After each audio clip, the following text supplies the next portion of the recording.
권영주의 카좋다. 안녕하세요. 카좋다 권영주입니다. 동장군, 설장군, 한장군 각종 겨울 장군들이 몰려오고 있습니다. 자동차 부품 가운데 겨울 장군의 피해를 가장 많이 보는 곳이 바로 배터리입니다. 폭탄이 지나간 다음날 시동 걸리지 않아 낭패를 본 경험들 많죠? 오늘의 스타트 카톡 배터리입니다. 취에 약한 배터리, 특히 3년 지났다면 동장군이 폭탄 뿜어내기 전에 교체해야 됩니다. 낙엽 떨어지는 늦가을에 배짱이처럼 하루 이틀 미루다간 흰눈 내리는 추운 새벽에 긴급 출동 서비스 올 때까지 발만 동동 구르는 일 벌어집니다. 국내 최초 듣는 자동차 프로그램 YTN 라디오의 권영주의 카좋다. 오늘은 개편 특집으로 마련한 카좋다가 그려보는 자동차의 미래 자동차 두 번째 시간 준비되어 있습니다. 기대해주세요. 카좋다 엔진 스타트.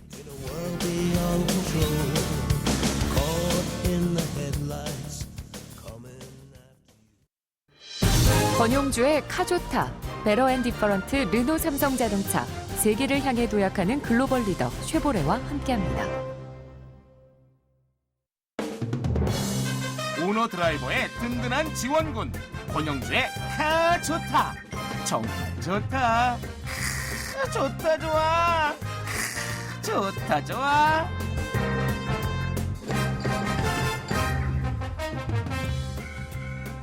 국내 최초 듣는 자동차 라디오 프로그램 권영주의 카좋다.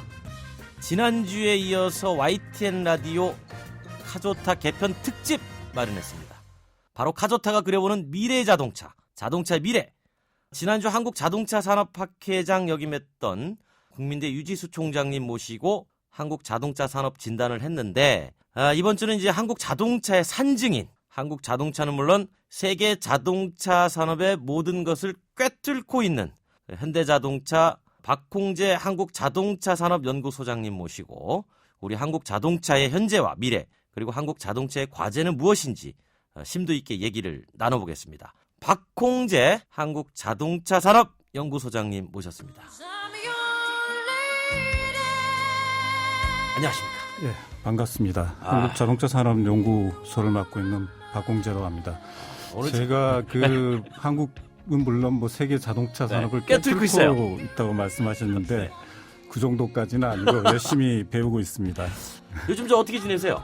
또 한 해가 이제 지나가고 있기 때문에 내년에 세계 자동차 산업 어떻게 맞아요. 될지에 대해서 지금 저희들이 조사를 하고 연구를 하고 있는데 뭐 쉽지 않은 해가 될 것 같아서 좀 걱정입니다. 내년이 생각보다 쉽지 않을 것 같다. 예, 그렇습니다. 우리만 어려운 건 아닌가요? 아니면 다 어려울 거예요? 금융위기 이후에 예. 이제 미국 시장, 중국 시장 중심으로 회복이 되긴 했지만 여전히 유럽 시장이 심각한 상태에 있고 이제 미국과 중국 같은 경우도 올해만큼 내년에 성장할 것 같지는 않은 상황이라 여전히 좀 어려운 상황이라고 보여지고 있고요. 한국 자동차 산업 입장에서는 가장 큰 어려움은 환율 문제가 될 수 있다. 환율. 지금은 환율이 좀 단기적으로 상승하고 있지만 미국 경제가 좋아지고 안정화되면은 환율이 금융위기 이전의 추세선으로 복귀하지 않을까 하는 우려가 좀 있고 최근에 지난주 금요일에 다시 이제 일본에서 양적 완화를 대규모로 실시하면서 우리 이제 강력한 경쟁 상대인 일본 업체들의 상당히 좀 우리에 비해서 유리한 위치에 가 있고 최근 들어서 일본 업체들이 여러 시장에서 상당히 공세적인 전략을 취하고 있기 때문에 그런 부분이 상당히 좀 어려운 부분이 될 것 같고 그리고 조금 더 장기적으로 보면은 사실 금융위기로 인해서 미국 빅3는 물론이고 일본 업체들도 품질 문제나 대량 리콜 문제 때문에 상당히 고전을 했고 최근에는 이제 유럽 업체들이 유럽 재정위기로 고전을 했는데 이제 이런 업체들이 이제 어느 정도 경쟁력을 회복하고 중장기 전략을 만들어서 공세적인 전략을 취하고 있기 때문에 객관적인 경영 환경도 쉽지는 않지만 주관적으로 한국 자동차 업체들이 부딪히는 환경이 상당히 어려울 것이라고 이렇게 전망이 됩니다. 지금 제가 요즘 어떻게 지내시나요? 이렇게 질문을 드렸는데 권영주의 카좋다가 아니라 YTN 김윤경의 생생경제 됐어요. 생생경제. 자동차 언제부터 좋아하셨어요, 소장님께서는? 자동차에 어렸을 적부터서 네. 좋아했죠. 제가 처음으로 그 자동차에 대한 아주 뚜렷한 기억이라는 거는 우리 어렸을 적 그 시발 자동차라고 발음에 좀 여러분들 조심해야 오해하시면 안 됩니다. 되는데요. 이게 한자로 처음 시자에 예. 출발할 때 발자를 쓰는 겁니다. 그래서 국산 예, 최초의 그렇죠. 최초의 네. 그러니까 요즘 이야기하면은 SUV죠. 그렇죠. 4인승 SUV, 5인승 SUV인데 지표하고. 그거 쫓아다니면서 신장로라고 그러죠. 그거 네. 달리면은 그 뒷공분이 쫓아다니는 게 자동차에 대한 그 첫 번째 기억이고 그 다음에는 아버지가 개인적으로 택시를 사업을 잠깐 하셨는데 그러시구나. 크게는 안 하죠. 그냥 네. 택시 지입을 하셨어요. 네. 근데 그때 제가 기억하기로는 도요타의 코로나를 코로나. 신진 자동차가 생산한 건데 그걸 집에 가져오셔서 그 앞에서 고사를 지냈던 기억이 아직도 아주 생생합니다. 그게 그렇군요. 제가 자동차에 대해서 아주 첫 기억이고요. 그러면 소장님의 첫 차는 뭐였습니까? 저는 92년에 엘란트라가 제 첫 차였습니다. 엘란트라. 그 좋은 독일 차. 아우토반을 다니면서 엄지손가락을 치켜들었던. 네. 우리가 현대차가 독자 엔진을 개발해서 양산차에 적용했던 그 최초 모델이죠. 지금 박공재 소장님 자세 풀어졌습니다. 정말 편안한 자세로 드디어 이제 오셨어요. 긴장 다 풀리고. 개인적으로 하나만 더 여쭤볼게요. 자동차의 매력에는 왜 빠지신 거예요? 무엇보다도 내가 가고 싶은 데를 내 마음대로 어떤 시간에도 갈 수 있다는 어디든 갈 수 있다. 그렇죠. 네. 도로가 있는 곳이라면. 네. 그다음에 자동차가 주는 공간이죠. 공간. 예. 집 말고 가장 아마 아늑함을 느낄 수 있는 그것도 개인적으로 내가 나만이 점유할 수 있는 아주 중요한 공간이죠. 그래서 사실은 그 공간을 제일 먼저 이렇게 공유하고 싶은 사람이 이제 여자친구나 네. 나중에 프로포즈도 예전에는 차 안에서 많이 했는데 아늑함, 편안함. 소장님도 그럼 프로포즈 차 안에서 하셨어요? 나랑 결혼해 줄래? 저는 차 사기 전에 결혼했기 때문에 그렇지는 못했어요. 그래요. 불행하게도. 자, 우리 소장님께서는 또 경제학을 전공하신 예.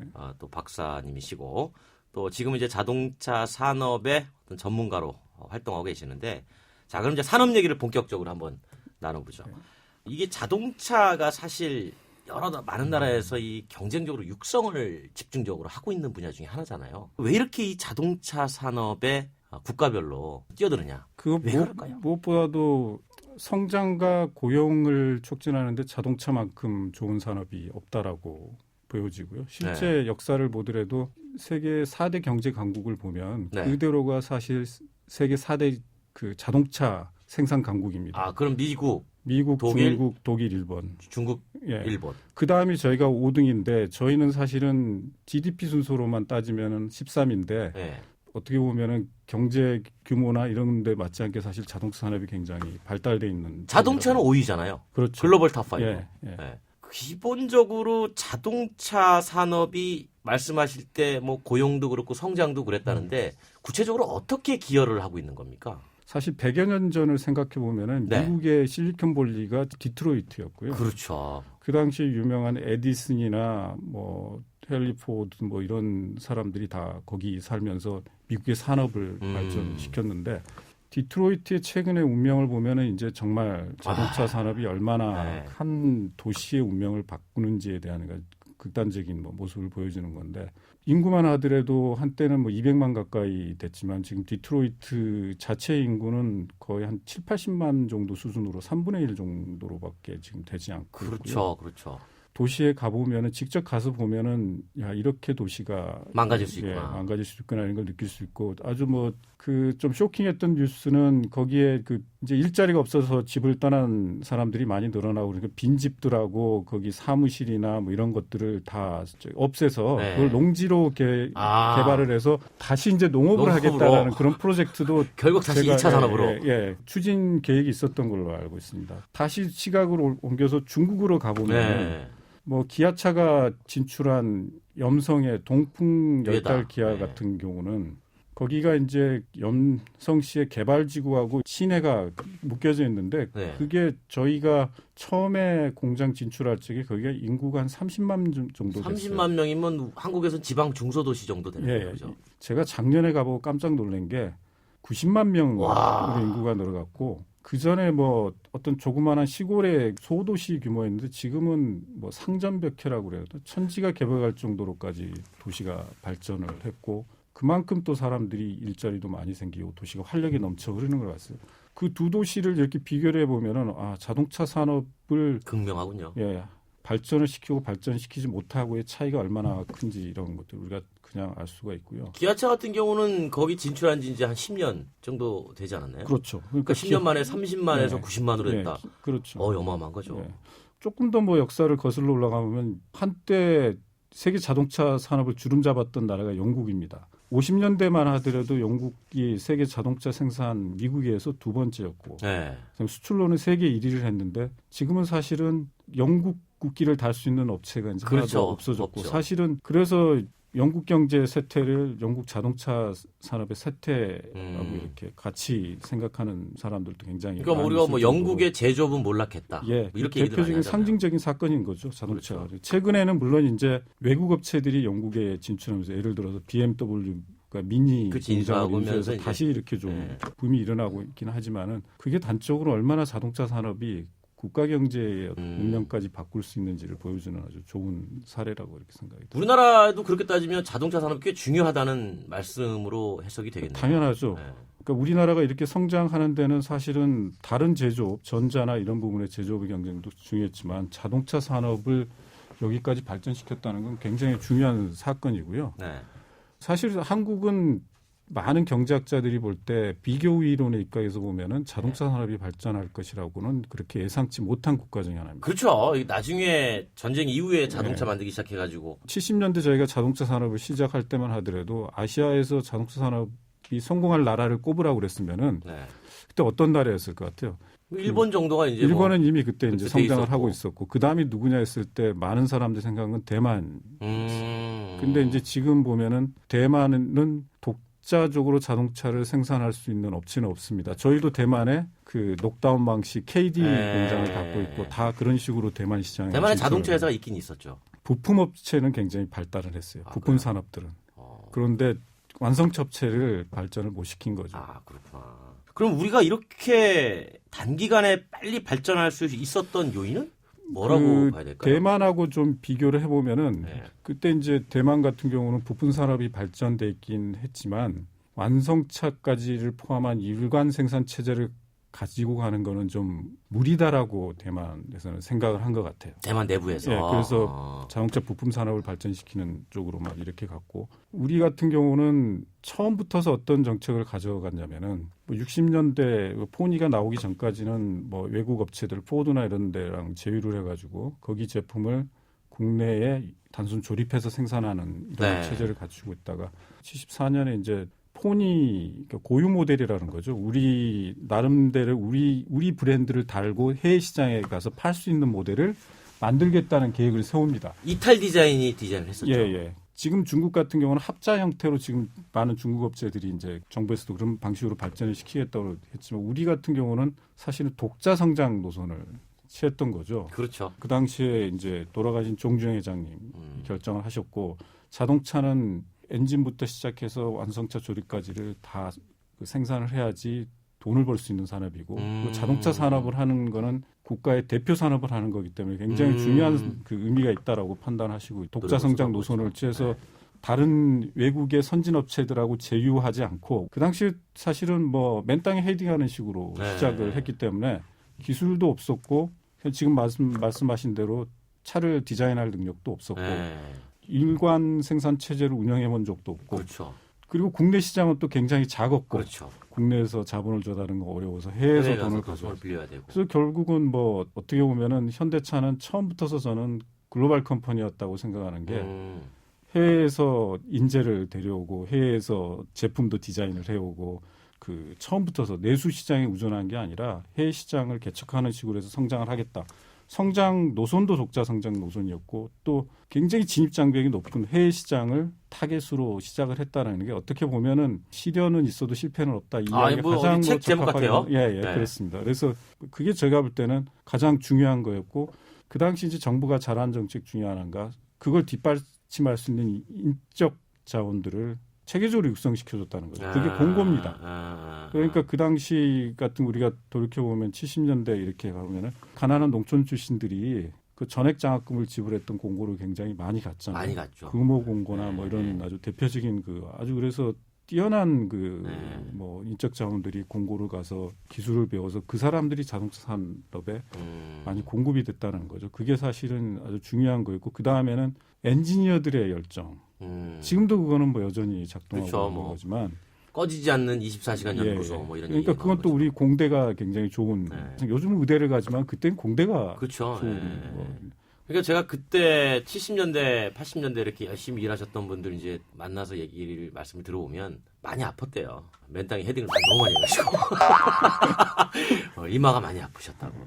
근데 이제 그런 시기를 지나서 이제 본격적으로 우리가 뭐 1980년대 이후 또는 90년대 이후 이제 어느 정도 규모가 좀 갖춰지기 시작하잖아요. 네. 사실 그때까지만 해도 아직까지 그 해외 기술에서 크게 완전히 탈피하지 못한 이제 그런 상태 아니었을까요? 이제 온전한 자동차 업체가 되려고 하면은 네. 결국 자동차의 가장 큰 진입 장벽이기도 하고 핵심 기술인 엔진을 엔진. 독자 개발할 수 있어야 네, 되는 엔진. 거죠. 그러니까 그걸 이제 90년대 초에 알파 엔진 알파 현대차가 엔진. 네. 독자 개발 능력을 구축하기 시작했고 그게 한국 자동차 산업의 역사에서는 굉장히 중요한 네. 부분이었고 그 이후에 이제 제품력이 좋아지면서 86년에 포니엑셀을 가지고 미국 시장에 본격적으로 진출합니다. 그때가 이제 또 한 번 한국 자동차 산업 역사에서는 도전이었죠. 도전.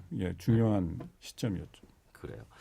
자, 여러분들은 지금 YTN 권용주의 카조타 개편 특집으로 마련한 대담 두 번째 시간 자동차의 미래의 자동차 박홍재 한국자동차산업연구소장님과 함께하고 있습니다.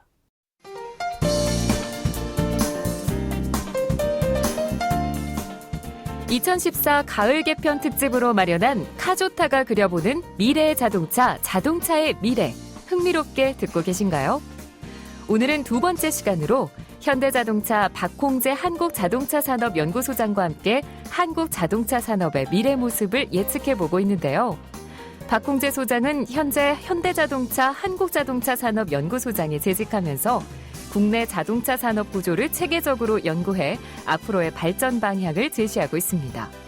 또한 세계 각국의 자동차 산업에 대한 연구 보고서를 작성해 국내외 자동차 산업 발전에 이바지하고 있습니다. 2014 가을 특집 카조타가 그려보는 미래의 자동차, 자동차의 미래. 한국 자동차 산업의 내일을 함께 그려보시죠.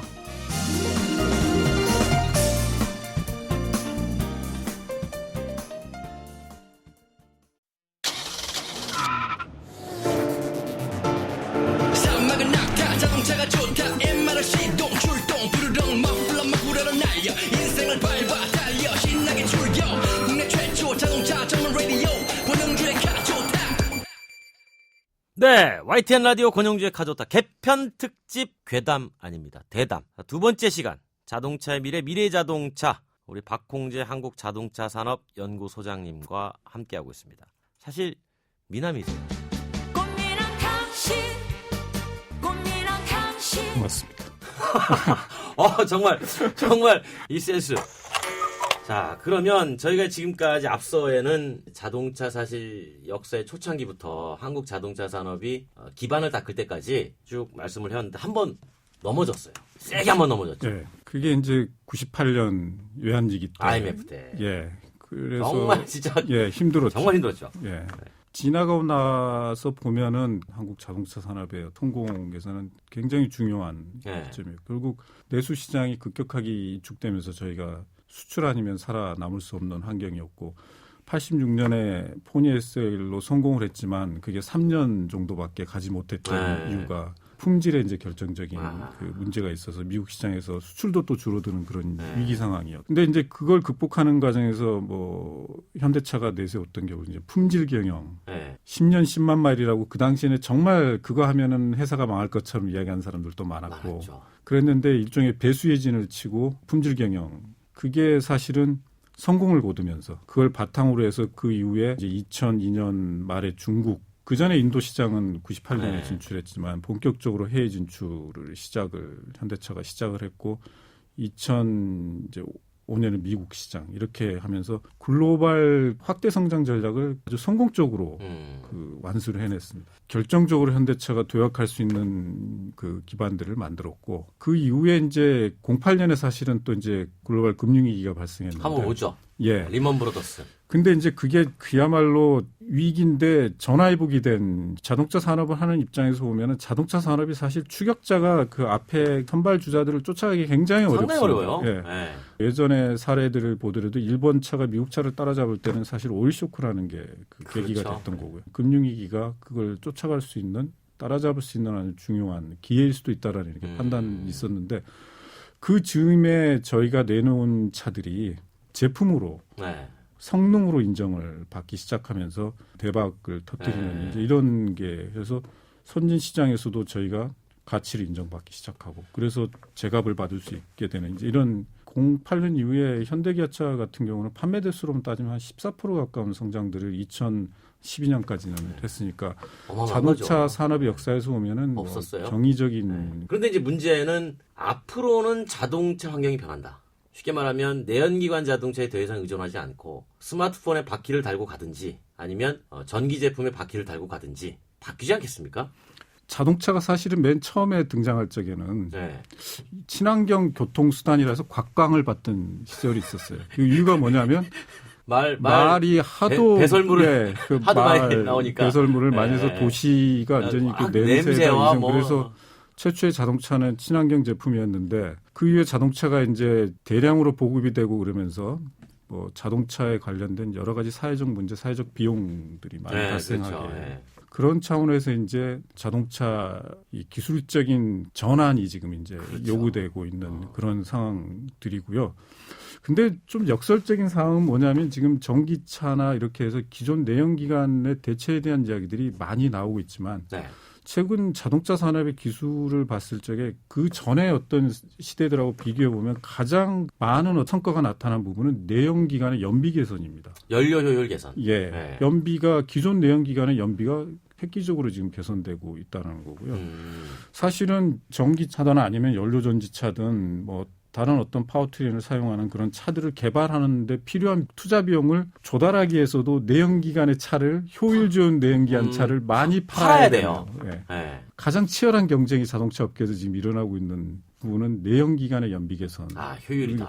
그게 사실 한국 시장에서도 최근에 디젤 차에 대한 인식들이 굉장히 네. 좋아진 거는 디젤 엔진의 연비 효율이 최근에 많이 좋아졌죠. 그렇죠. 아무래도 연료비가 높다 보니까. 예. 그래도 이제 사람들이 궁금한 게 자동차가 똑똑해지고 있다. 그게 사실은 자동차가 이제 전자기술을 본격적으로 채용하고 이러면서부터 이제 자동차가 점점 지능화되어 예. 가는 건데 자동차를 제어하는 기술 자체가 기계적인 게 아니라 네. 전자 제어로 다 바뀌었다라는 거죠. 이제 그렇게 되면서 지능화되고 있는 소장님 제가 이렇게 하나 여쭤봅니다. 자동차는 전자 제품이다. 그렇게 되어가고 있다고 보여요. 그렇게 되어가고 있다. 예, 그러니까 자동차 부품 가운데 이제 가격 기준으로 해가지고 한 네. 35% 정도를 전자 부품들이 차지를 하고 있는데 네. 그게 이제 2020년 정도 가면은 한 50%가 넘어갈 거라고 보고요. 그렇죠. 하이브리드 같은 경우는 이미 이제 일부 하이브리드 전용차 같은 경우는 그게 넘어가고 있는 이런 상황이기 때문에 전자 제품화 되어가고 있는 이런 그러니까 추세고. 전통적인 개념에서의 자동차의 기계는 더 이상 아니고 굴러가는 전자 예, 제품이다. 그렇죠. 그러니까 뭐 굴러가는 뭐 달리는 컴퓨터라는 표현이 나오고 당연히 그렇게 전자재다 보니까 그걸 제어하는데 필요한 소프트웨어나 이런 것들이 대량으로 이제 필요하게 되고 그래서 뭐 CES 같은 라스베가스에서 그렇죠. 열리는 예, 자동차 전자 제품 나오죠. 박람회에 가면은 요즘은 자동차 업체들이 더 열심히 참가를 해서 자기 신제품, 신기술을 이렇게 소개하는 그런 자리가 되고 있다는 것만 보더라도 뭐 자동차 회사가 신입사원을 뽑을 때, 연구직을 뽑을 때 요즘 기계 쪽 많이 안 뽑습니다. 전기전자 이쪽을 네. 많이 뽑더라고요. 당연한 거고요. 네. 반대로 최근에 전자업체들이 그 직원들 뽑을 적에 기계공학 쪽을 뽑습니다. 이 대표적인 게 일본 전자 회사들 같은 경우에 소니나 이런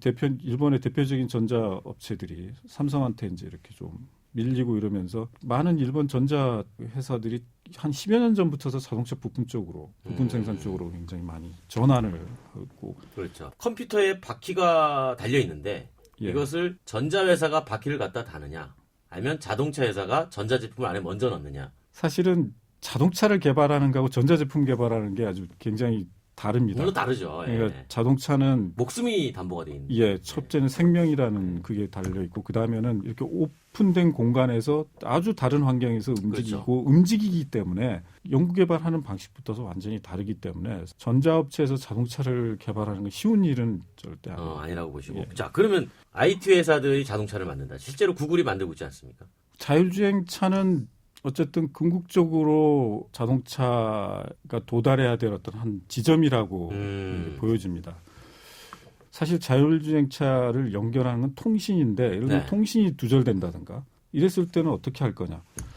그 자율주행차에 탄 승객들이 야, 이 차에 이상하다는 네. 느낌이 들어서 내가 그러면 운전을 직접 해야 되겠다라는 그런 걸 했을 때 그러면 언제 그거를 넘겨줄 것이냐 그것들을 다 설계를 해야 되는데 이런 게 쉽지가 않습니다. 그리고 이건 기존에 사람들이 운전하는 차가 있고 자율주행차가 이렇게 같이 공존하는 시대가 있을 텐데 이때 발생하는 여러 가지 이슈들이 있고 심지어는 윤리적인 이슈까지 윤리적인 있어요. 이슈. 내 차는 자율주행차인데 다른 차들이 자율주행차가 아닌데 어떤 사람이 운전을 하다가 졸음운전을 하다 내 차에 부딪히려고 하는데 네. 그걸 피하려고 하면은 인도로 뛰어들어서 또 다른 보행자를 칠 수 있다. 그때 차하고 부딪히면 내가 다치는 거고 내가 다치지 않게 해서 피하면은 더 많은 피해가 날 수 있을 때 그 의사결정을 누가 할 거냐는 이런 윤리적인 문제까지 있습니다. 그러면 그 의사결정에 대한 알고리즘을 누군가 만들어줘야 되는데 그걸 판단을 누가 할 거냐에 대한 아주 중요한 그래서 보편화되는 데는 꽤 많은 시간이 걸릴 거라고 이렇게 판단이 됩니다. 그 소장 맞춰보십시오. 전방에 왼쪽에 꽃갈콘이 하나 있고 오른쪽에도 하나 있고 뒤에도 있다. 근데 뒤에 꽃갈콘은 색깔만 빨간색인데 돌이다. 그러면 얘가 이거 무게까지는 인식을 못하잖아요. 그렇죠. 저게 돌이다라고 네. 판단할 수 있을까요? 예. 만약에 못하면 과연 어디로 만약에 위험체 어디로 빠져나가야 될까? 예, 그러니까 그런 지금 기술적인 문제들이 여전히 이제 남아 있다라고 특정 조건에서 자율주행하는 거는 뭐 어렵지 않습니다. 네. 자동차를 운전할 때는 생각할 수 있는 변수, 어떤 상황이라는 거는 다 그거를 상상을 해가지고 그걸 의사결정을 할 수 있는 그런 프로그램을 만드는 거는 상당히 아직은 좀 어렵다라고 보고요. 설사 그런 걸 만들더라도 사람들이 100% 확신을 할 수 있느냐.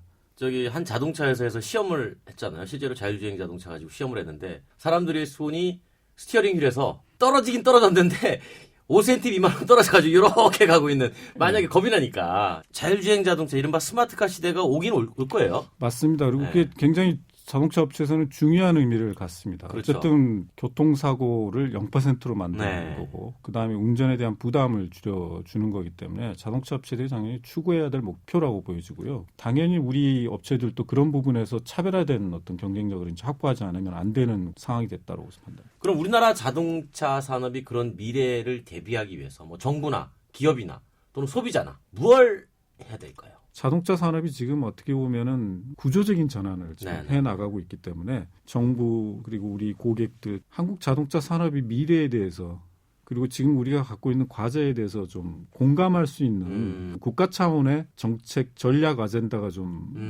돼야 되지 않느냐. 그 아쉬운 부분들이 지금 다른 이제 국가들 같은 경우는 그런 아젠다들을 만들어서 실제로 이제 이렇게 추진하고 있는 많은 나라들이 고용과 성장에 있어서 자동차 산업이 얼마나 중요한지를 인식을 하면서 자동차 산업에 관련된 정책들을 강화시키고 또 지원도 많이 합니다. 그런데 이 한국 자동차 업계를 보면은 현대 기아차를 많이 국적 업체가 돼 있고 나머지 완성차 업체들은 사실은 이제 다 글로벌 다국적 회사로 다국적 기업이 있다 보니까 정부가 이해가 되는 부분들이 있어요. 어떻게 국가 차원의 정책을 하다 보면은 현대기아차라는 어떤 특정 기업을 지원하는 이런 모양새가 되는 네. 경우가 있는데 이거는 사실은 국가 차원의 산업 차원의 이런 것 어떤 특정 기업을 그 지원하는 부분은 아니다라는 오해라면 오해랄까 네. 이런 것들이 조금은 정리가 돼야 될 것 같고 물론 자동차 회사 입장에서 보면은 그만큼 또 소비자들에게 좋은 제품을 좋은 가격으로 공급하고 좋은 서비스를 공급하는데 최선의 노력을 다 해야 되고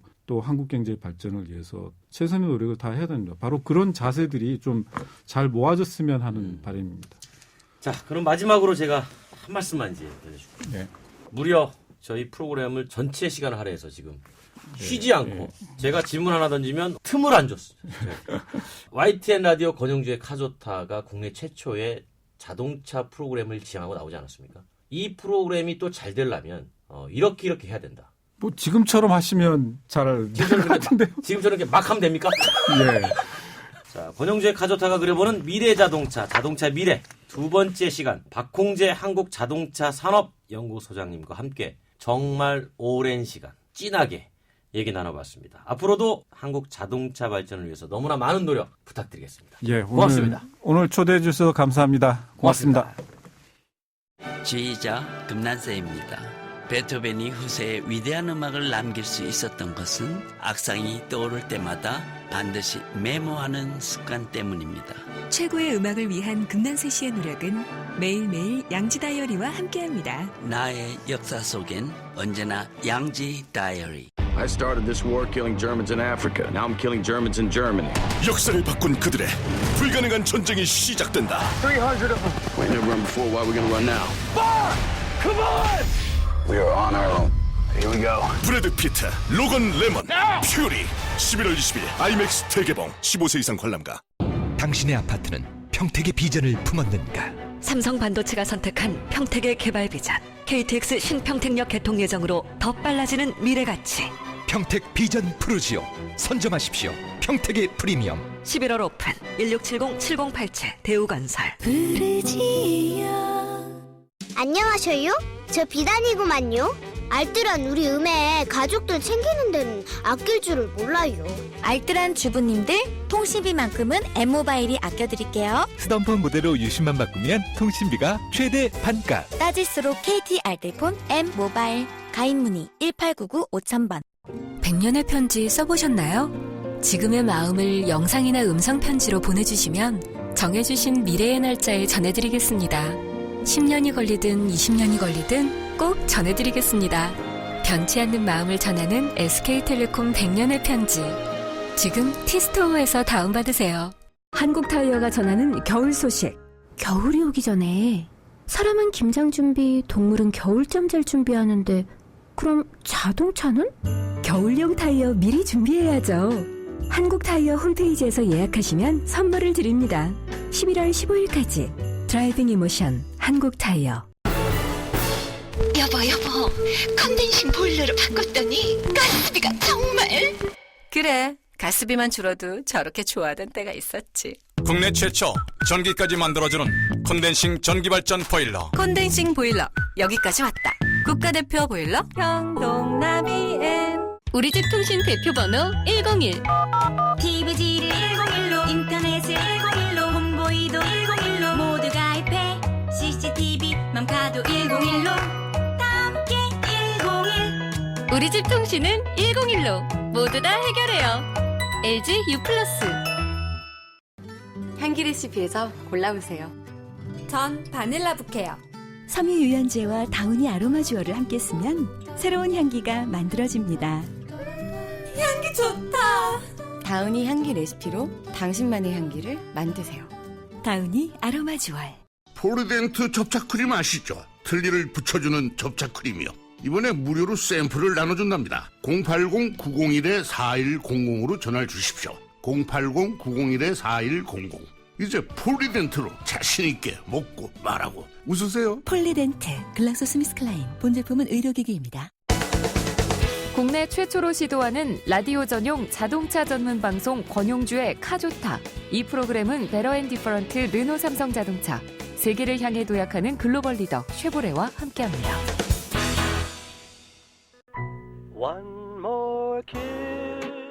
하늘을 나는 자동차, 물 위에 떠서 가는 자동차, 스스로 주행하는 자동차, 말하는 자동차, 이런 자동차 상상해 보신 적 있으시죠? 그런데 이제 상상에 그치지 않고 이런 차들이 실제하는 시대로 접어들고 있습니다. 그런데 어떤 차가 나와도 자동차 회사는 여러분들을 사랑합니다. 하늘을 날아도 물 위에 떠도 홀로 주행해도 소비자 곁을 지킵니다. 누가 뭐래도 꿋꿋하게 말이죠. 이런 사랑을 받는 소비자들의 마음 흐뭇하겠죠? 이럴 때 어울리는 노래입니다. 반전 드라이빙 뮤직, 김추자가 부릅니다. 거짓말이야! 거짓말이야 거짓말이야 거짓말이야 거짓말이야 거짓말이야. 사랑도 오늘도 안전운전하세요. 권영주의 카조타는 이제 파킹. 거짓말이야